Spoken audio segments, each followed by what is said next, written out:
ইতালির ফর্লিতে ২৫ বছর পর বাংলাদেশ কমিউনিটির নির্বাচন, সংস্কৃতি ও কর্মসংস্থানের অঙ্গীকার করলেন বিজয়ীরা। ইতালি থেকে শাহিন খলিল কাউসারের প্রতিবেদনে দেখুন বিস্তারিত। অনেক নতুন ডকুমেন্ট প্রবলেম হয়, ডকুমেন্টগুলো আমরা দেখব এবং তাদের চাকরির ব্যবস্থা করব।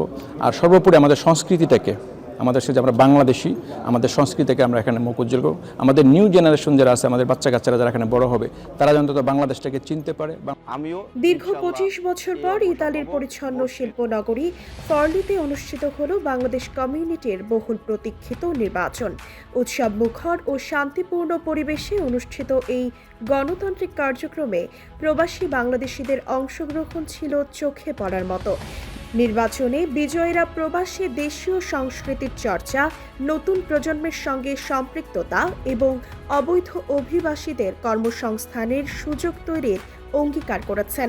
উল্লেখ্য, ইতালির শিল্পনগরী ফর্লিতে প্রায় ২৫০০ প্রবাসী বাংলাদেশি বসবাস করেন। অধিকাংশই বিভিন্ন ফ্যাক্টরিতে কাজ করেন, কেউ কেউ আবার স্থানীয়ভাবে ব্যবসাও পরিচালনা করছেন। শহরটি বৈধ অভিবাসন নীতিতে কঠোর, ফলে এখানে অবৈধ অভিবাসীদের বসবাসের সুযোগ নেই বললেই চলে। আমিও ইনশাল্লাহ এই অগ্রসর হব। মসজিদ, মাদ্রাসা এবং ইতালিয়ান ভাষা শিক্ষা, বাসাবাড়ির যত সমস্যা আছে আমি আপ্রাণ চেষ্টা করবো তাদের জন্য, এবং পরবর্তীতে হাতে আমরা সবাই ভালো একটা কিছু করতে পারি, এই আমার চেষ্টা থাকবে। এখানে গড়ে উঠেছে বাংলাদেশ সমিতি ফর্লি নামের একটি সামাজিক সংগঠন, যার নেতৃত্বে বেছে নিতে অনুষ্ঠিত হলো এই নির্বাচন। শনিবার অনুষ্ঠিত নির্বাচনে প্রায় ৯৫% ভোটার সরাসরি অংশগ্রহণ করেন।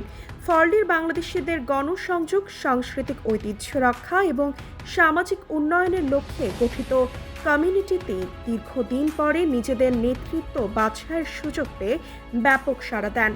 এবারের নির্বাচনে বিশেষভাবে নজর কাড়ে নারীদের অংশগ্রহণ। বিপুল সংখ্যক প্রবাসী নারী ভোটাররাও উপস্থিত ছিলেন ভোট কেন্দ্রে, যা কমিউনিটির গণতান্ত্রিক মনোভাবকে আরও দৃঢ় করে তোলে। বাংলাদেশ ইমিগ্রেন্টস অ্যাসোসিয়েশন বিমাস রুমের পক্ষ থেকে আমরা ফর্লিতে এসেছি।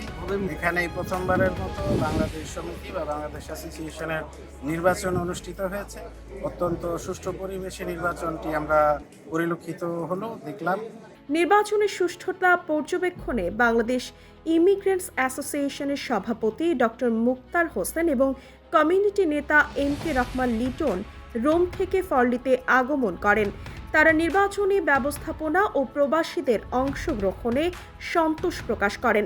তীব্র প্রতিদ্বন্দ্বিতার মধ্য দিয়ে অনুষ্ঠিত এই নির্বাচনে সভাপতি পদে সাখাওয়াত হোসেন এবং সাধারণ সম্পাদক পদে মাসুদুর রহমান বিজয়ী হয়েছেন। ফলাফল ঘোষণার পর স্থানীয় একটি হলে বিজয়ীদের সংবর্ধনা দেওয়া হয় এবং কমিউনিটি জুড়ে আনন্দ উৎসবের পরিবেশ সৃষ্টি হয়। নবনির্বাচিত নেতারা তাদের বক্তব্যে বলেন, আমরা ফর্লিতে বসবাসরত বাংলাদেশিদের ঐক্য, সংস্কৃতি ও অধিকার রক্ষায় সর্বোচ্চ চেষ্টা করব। একই সঙ্গে প্রবাসে বেড়ে ওঠা নতুন প্রজন্মকে দেশীয় ঐতিহ্যের সঙ্গে পরিচয় করিয়ে দেওয়ার পাশাপাশি বৈধতার বাইরে থাকা ভাইদের জন্য কর্মসংস্থানের পথ খুঁজে বের করব। ফর্লির এই নির্বাচন শুধু একটি নেতৃত্ব নির্বাচনের ঘটনা নয়, বরং এটি প্রবাসে বাংলাদেশের পরিচয়, সংস্কৃতি ও সম্মেলনের প্রতিচ্ছবি।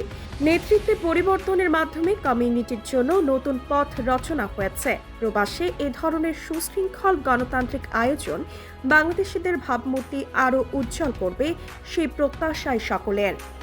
ইতালির ফর্লি শহরে যে বাংলাদেশ অ্যাসোসিয়েশনের নির্বাচন হয়ে গেল, অত্যন্ত চমৎকার নির্বাচন হয়ে গেল, যাকে বলা হয় অবাধ সুষ্ঠু নির্বাচন। যারা নির্বাচিত হয়েছেন তাদের প্রতি কয়েকটা ছোট অনুরোধ।